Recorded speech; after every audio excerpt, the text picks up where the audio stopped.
Okay, we have the new L83 chilsonator controls. As you can see, all of the displays except for air pressure up here are digital now. We have the oil pressure here, hydraulic. We have the air pressure here. Screw RPM for the vertical and horizontal. That would be the red display. The green display is just a preset value. If it goes below that value, that it would shut off. And we have the motor load as well in amps for vertical and horizontal. Over here is the roll controls. This is the preset speed. It's currently not running because the red light is on. If I adjust the knob here, you'll see that that number will change. So I can change the RPM speed of the rolls as I see fit before I even hit start.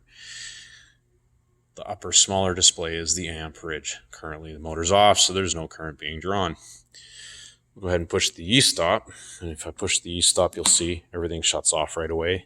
Controls are no longer operable. As much as this stays on, it's locked out. We'll release the E-stop, and everything turns back on. This guy just has to fire up a little bit. There we go. We'll go ahead down here and start the rolls. The red light indicates that it's ready to start.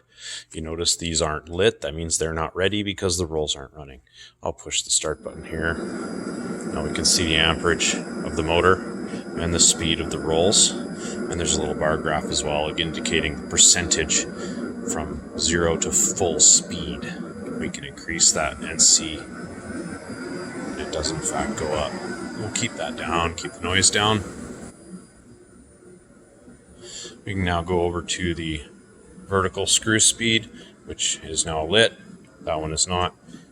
Push and hold briefly until the red light turns off. Let go.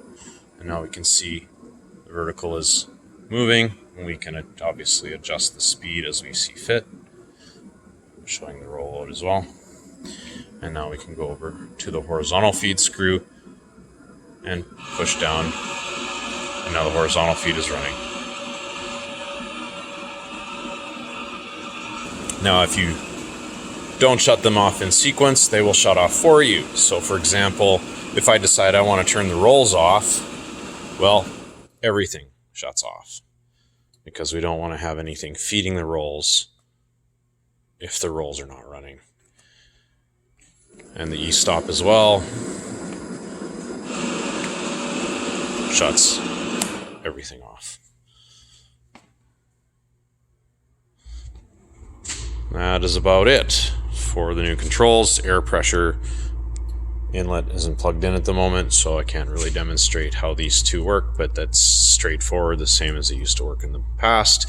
This indicates PSI of hydraulic pressure, and obviously the air pressure gauge here as well, correlating to this guy.